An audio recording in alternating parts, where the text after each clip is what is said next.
Hello, superstar traders. You're welcome back to EQ Markets Global YouTube channel. And this is the weekly market outlook where we share deep market insights, analysis, the fundamentals that are to drive the market for the week. And most especially, we look at your favorite assets and give the possible directions to where they will be going for the week. It's simply an amazing time I will be spending with you in the next couple of minutes. My name is 𝗦𝗛𝗔𝗥𝗘, and I'm the head market analyst for EQ Markets Global. So let's dive right straight into what we're expecting to happen this week on the fundamental aspect of things. So looking at the economic calendar, right, we can find that there are some couple of high impact expected news that we will be expecting this week. But most of the focus for this week will be centered around here on around here on Thursday. Okay, most of the you yeah, right. So most of everybody's looking at Thursday, what's possibly going to be happening on Thursday. So I'll come right straight into that before we talk about that. All right. So on Monday, market is going to be pretty slow and steady, and things will just be moving normal and fine, sort of, because Great Britain will be experiencing their public bank holiday, all right, and also Europe will be experiencing precisely France will be experiencing bank holiday as well. So, or else aside those bank holidays, we are not expecting any high impact causing news for this week. All right. And then of course on Tuesday is void of all high impact expected news as well, just like on Monday. But all right, and there's no bank holiday as well on Tuesday. And then on Wednesday by 1:30 p.m. Nigerian time, we'll be expecting the CPI month on month, the CPI year on year for the United States dollar. Okay. So the previous CPI data that we saw was around 0.1%. And of course, we're expecting a move to 0.4%. All right, what will that mean to the market? That's a whole lot of move from 0.1% to about 0.4%. Right. So it simply means that we probably might continue to see we probably might continue to see a weaker dollar probably in the coming days of the week, or in the coming days of this month. All right, but that's how we stand. And let's quickly jump right straight into some other stuff. Okay, so of course, as it is in a bid for the Bank of Europe as well, Bank of England rather, Bank of England to fight inflation. All right, they are also looking at tampering with their interest rates. Okay, hiking interest rates by 25 basis points. All right, and what will that simply mean? Is the Bank of England and of course all the team, the Monetary Policy Committee team, should move their interest rate from 4.25%, where it is currently sitting, to about 4.5%, then it simply means that um, we probably expect to see the Great Britain perform very well, right? We expect the Great Britain to perform, the Great Britain pound rather, to perform slightly above or maybe very well. Okay, but that's what we're expecting, a 25 basis interest rate hike. But of course, you know how this works and this plays out, right?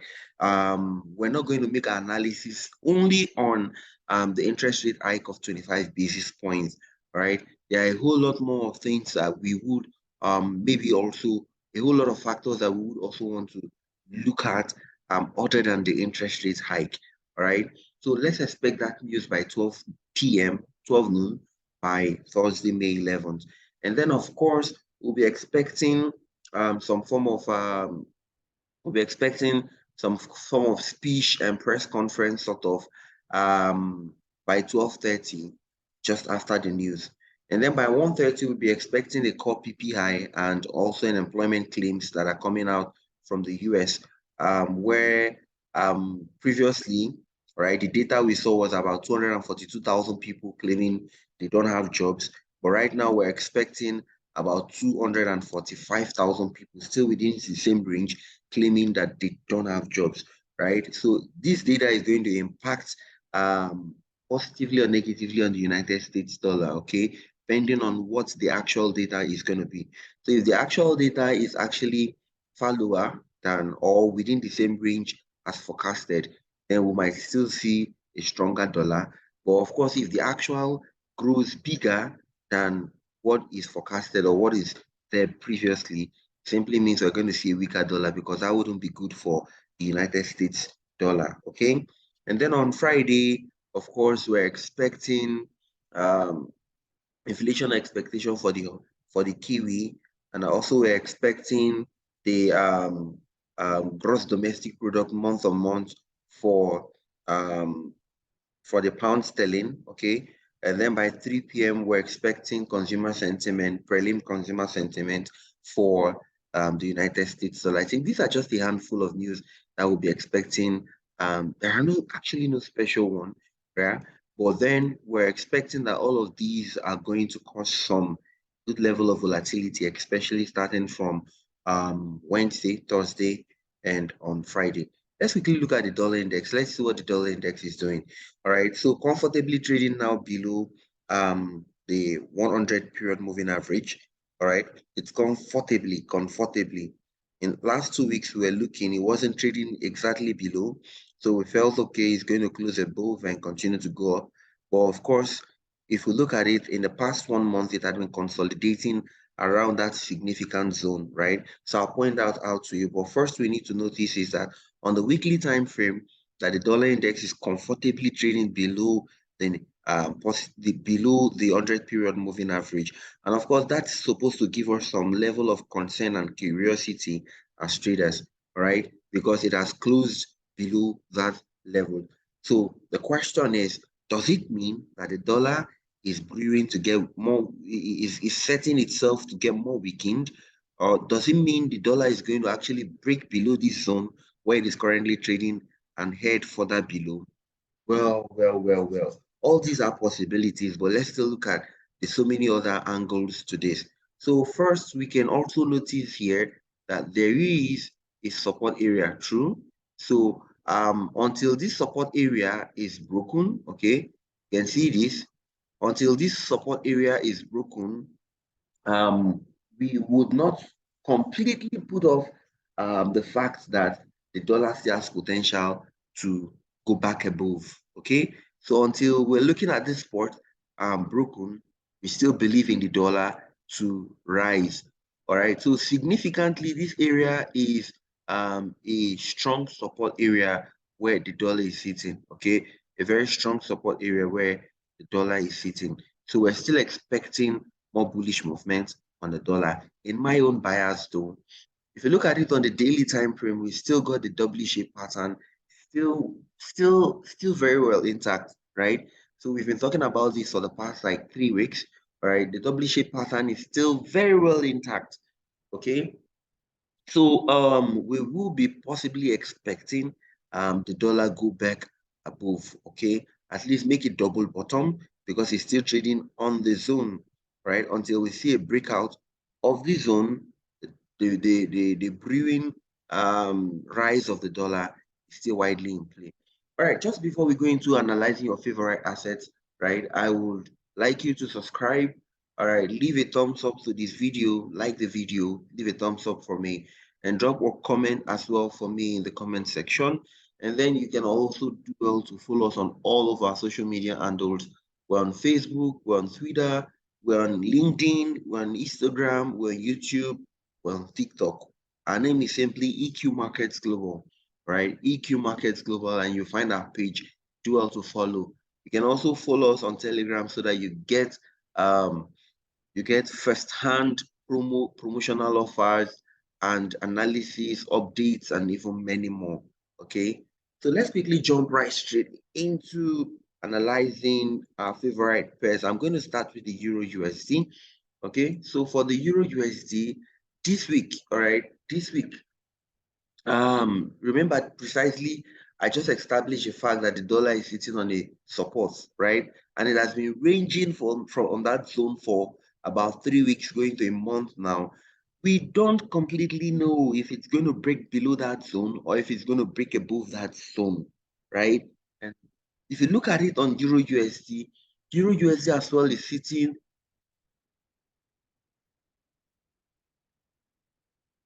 EURUSD as well is sitting on a major resistance zone. So let me just quickly show you that here. Let me just quickly show you that, okay? If you look at it carefully, right? So if you look at it carefully, this is the zone where EURUSD is comfortably sitting.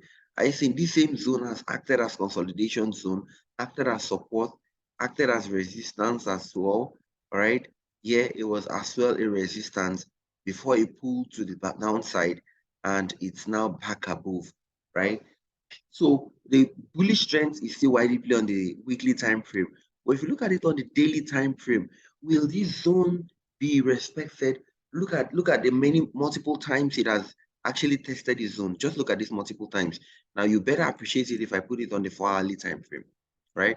Now look at the multiple times. This is 1, this is 2, this is 3, and this is 4. The question now is, will EURUSD still continue to respect that zone? Are we going to see a sell-off? Are we going to see a break above that zone and continue to go bullish? All right. So my bias this week is EURUSD is still going to respect that zone. All right. EURUSD is still going to respect that zone. All right.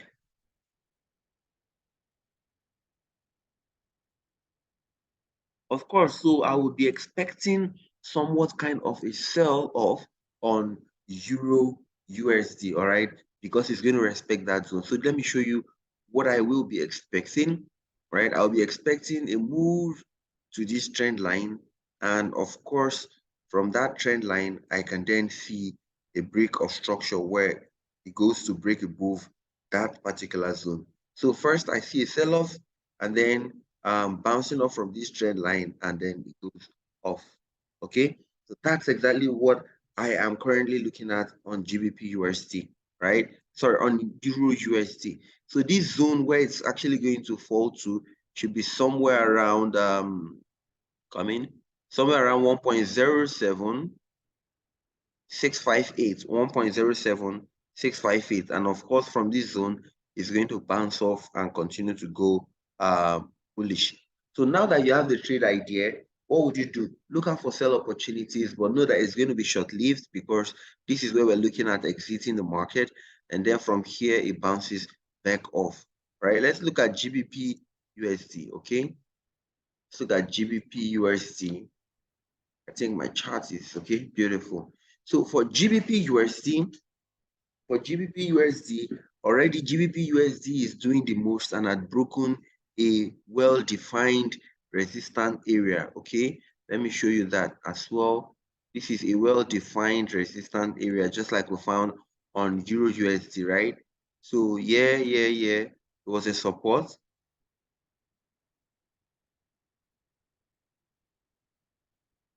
As well here was a support, and then here of course it is still here it was a resistance, rather, sorry, resistance, and then here it is now back to the resistance.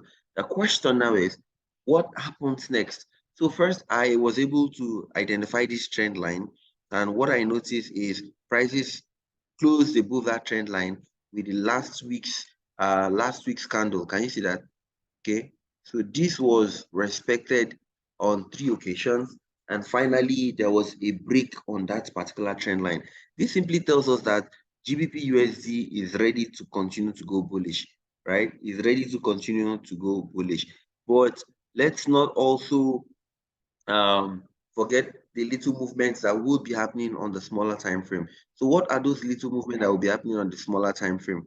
Of course, we can expect some retracement back into this trend line or back into this zone after going bullish, and then from that retracement or back to this trend line, we can find confluence and we take on our trade for a buy.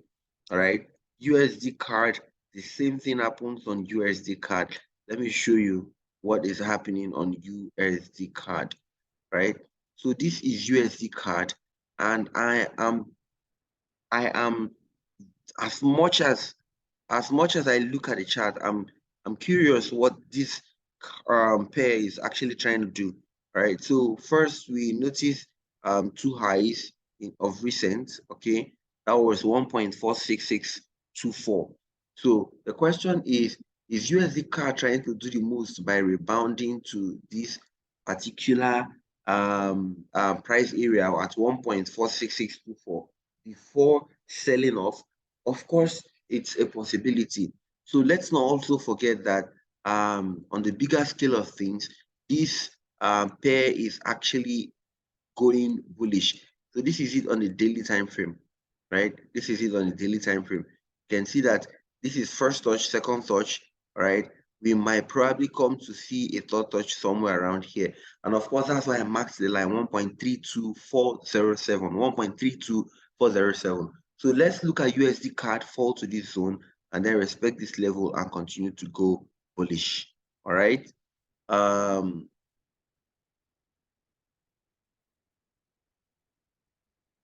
right. For NZD/USD as well, this is what we're expecting on NZD/USD. You can see multiple times it has touched this particular trend line, right? 1, 2, 3. So it simply means that that particular trend line was the one that created that particular trend line shows us that, okay, a downtrend was imminent and was established. But then, of course, if you look at it now, we're seeing a move to the upside, obeying this counter trend line. In fact, we've had the first touch, we've had the second touch.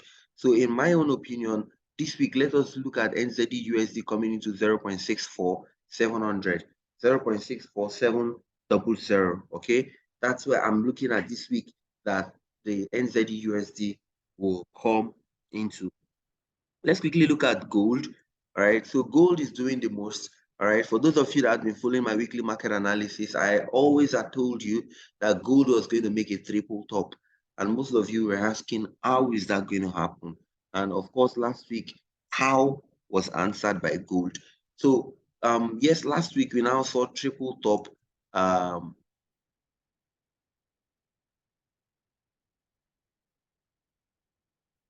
So yes, this is what we can find.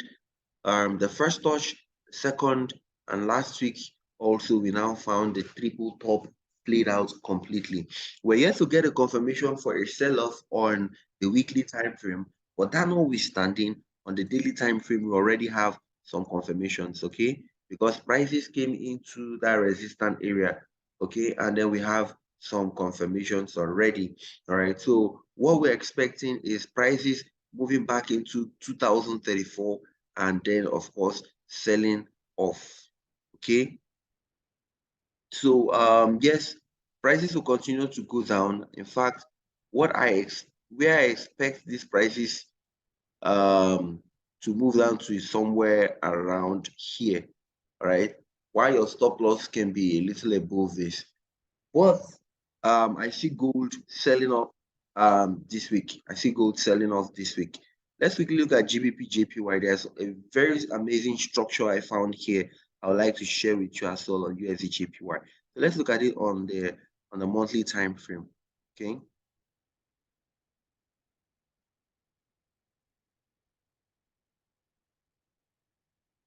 So if you look at GBPJPY on the monthly time frame, remember I've made this analysis before. We can see a first touch, a second touch, and a third touch. And then of course, the same happens on the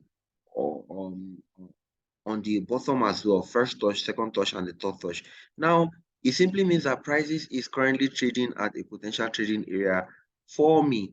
All right. So what I will be expecting here is to see confirmation, and I am going to take on sell for GBPJPY. So let's look at that. Okay, if you look at it, it sold off completely, but then began to recover. Right. So on the smaller time frame, yeah, watch out for a sell opportunity confirmation on the 4-hourly time frame and go on sell for the GBPJPY. All right. For Euro AUD, all right, after respecting this particular area, which was a significant high level. We see massive sell-off last week. Okay.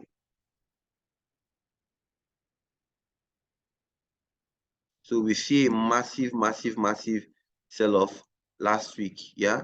But then let me show you what I will be expecting to probably happen. So because this was a trend line that was respected on so many occasions, right? I'm expecting this market to make a pullback.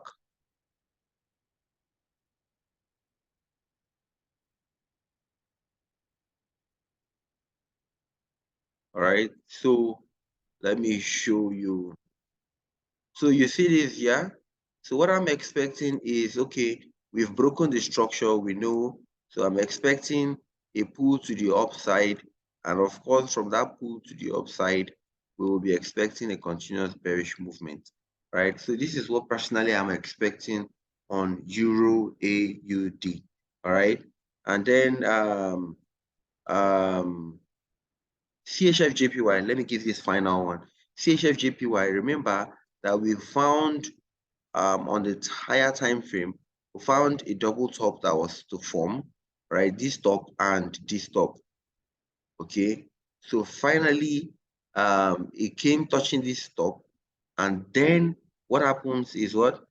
It broke above it. Let's look at it. Do you see that?